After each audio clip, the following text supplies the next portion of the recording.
Gaza में सहायता के लिए सैनिक भेजेगा पाकिस्तान। गाजा में सहायता के लिए सैनिक भेजेगा पाकिस्तान। आईएसएफ की सहायता के लिए आर्मी भेजेगा पाकिस्तान। इंटरनेशनल सिक्योरिटी फोर्स की मदद करेगी पाकिस्तान की आर्मी। पाकिस्तान के डिप्टी पीएम इशाक डार ने घोषणा की है। तो हमास से समर्पण करवाना हमारा काम नहीं है, ये भी डार ने कहा। इंटरनेशनल सिक्योरिटी फोर्स की मदद करेगी पाकिस्तान आर्मी। पाकिस्तान के उप प्रधानमंत्री इशाक डार ने कहा उनका देश गाजा में सैनिक भेजेगा और ये सैनिक गाजा में इंटरनेशनल फोर्स आईएसएफ की मदद करेंगे। उन्होंने ये भी कहा कि हमास से हथियार सरेंडर करना उनका काम नहीं है, ये फिलिस्तीनी कानून का काम है। पाकिस्तान और अन्य देशों को इसमें दखल नहीं देना चाहिए। डार ने यह भी कहा कि गाजा में सैनिक भेजने से पहले रूल रेगुलेशन और अधिकार क्लियर होने चाहिए। आईएसएफ का मकसद गाजा में युद्ध के बाद स्थिरता, सुरक्षा और मानवीय व्यवस्था बहाल करना है। इशाक डार ने यह भी दावा किया कि बीते 4 साल में पाकिस्तान से 4000 सैनिक मारे गए हैं, जबकि 20,000 से ज्यादा घायल हुए हैं। उन्होंने कहा कि अफगानिस्तान में तालिबान के सत्ता संभालने के बाद पाकिस्तान को बर्दाश्त से ज्यादा नुकसान का सामना करना पड़ा है। तो गाजा में सहायता के लिए सैनिक भेजेगा पाकिस्तान, ये बड़ी खबर आपको बता रहे हैं। आईएसएफ की सहायता के लिए आर्मी भेजेगा पाकिस्तान। तो बड़ी जानकारी इस वक्त निकलकर सामने आ रही है। इंटरनेशनल सिक्योरिटी फोर्स की मदद करेगी पाकिस्तान की आर्मी। पाकिस्तान के डिप्टी पीएम इशाक डार ने घोषणा की है आईएसएफ की सहायता के लिए आर्मी अब पाकिस्तान भेजने जा रहा है और सीधे तौर पर हमास से समर्पण को लेकर भी अपनी बात कह दी है कि हमास से समर्पण करवाना हमारा काम नहीं है।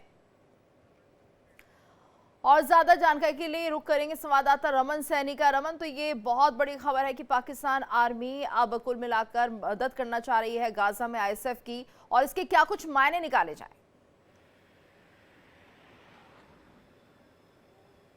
देखिए, निश्चित रूप में जिस तरीके से डोनाल्ड ट्रंप की अध्यक्षता में और यूएस के देखरेख में जो एक आईएसएफ तैयार किया गया था, जो इजराइल और गाजा के बीच में शांति स्थापित करने के लिए एक फोर्स का गठन जो है वो किया गया था, जिसका यूनाइटेड नेशन ने भी जिसका समर्थन किया था। और अब उसी आईएसएफ फोर्सेस को जो है वो पाकिस्तान की आर्मी ज्वाइन करने जा रही है। लेकिन इसके जो है वो कहीं ना कहीं पाकिस्तान के अंदर दूरगामी परिणाम जो है वो देखने को मिल सकते हैं, क्योंकि आपको याद होगा कि जिस समय डोनाल्ड ट्रंप के कहने पर पाकिस्तान की जो फेडरल गवर्नमेंट है और पाकिस्तान की जो आर्मी है उसने इस बात को कबूला था कि गाजा के अंदर जो है वो शांति समझौता होना चाहिए और इजराइल और गाजा के बीच में जो है वो युद्ध जो है वो रुकना चाहिए। जिसके बाद आपने देखा था कि पंजाब प्रांत में जो एलबीके है यानी कि टीएलबी है, जो तहरीक लेबाक पार्टी ने किस तरीके से जोरदार प्रदर्शन शुरू कर दिया था और करीबन 1 हफ्ते से ज्यादा तक वहां पर विरोध प्रदर्शन चलता रहा था। हालत यहां तक पहुंच गई थी कि पाकिस्तान के रेंजर्स तो पाकिस्तान की आर्मी को बाकायदा प्रोटेस्टर्स पर फायरिंग करने की जरूरत पड़ गई थी। कई प्रोटेस्टर्स मारे गए थे और उसके बाद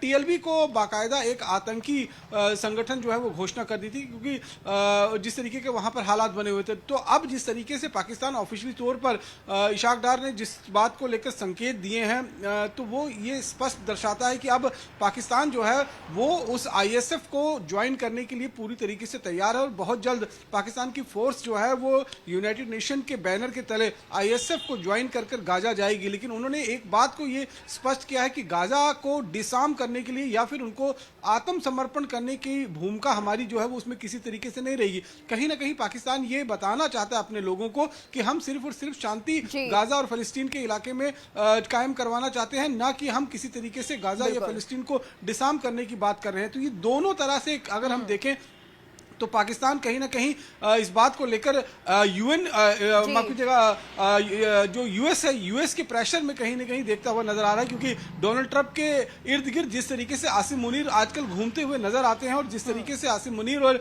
डोनाल्ड ट्रंप की एक जुगलबंदी देखने को मिल रही है, तो यही कहीं ना कहीं एक बड़ा कारण है कि देखना होगा कि पाकिस्तान अब आगे किस तरह से मदद करता है। ये भी अपने आप में बड़ा सवाल है।